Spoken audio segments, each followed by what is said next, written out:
नंदू काय रे एकदम police station मध्ये बोलवलं. काका ते पोलीस.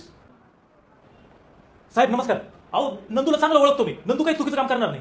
अहो चूक नंदूची नाही, नंदूच्या कार्ट्याची आहे. काय काय केलं त्याने? भाईगिरी करतो, मारामारा करतो, गावात हवा करायची म्हणे, म्हणून शाळेच्या दप्तरात हत्यार घेऊन फिरतो. काय सांगता हत्यार?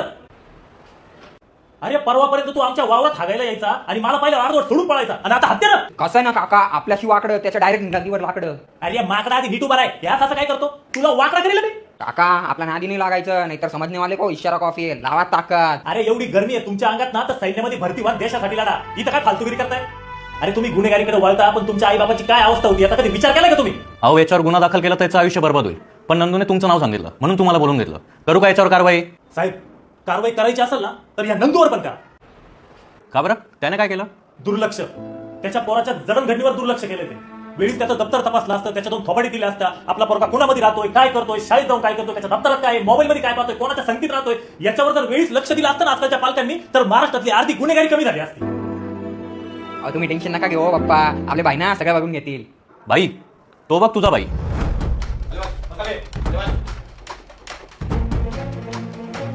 घेऊन जा रे त्याला. कळलं काय? पण ते पोलिसांपुढे कोणताच भाई मोठा नाही आणि त्यांच्या पुढे कोणाच काही चालत नाही. चाल माफी माग साहेबांची. तुला 10 वेळा सांगितलं नको जाऊ. नंदू आता हे पोरं मारल्याने नाही, चांगल्या विचारांनी सुद्धा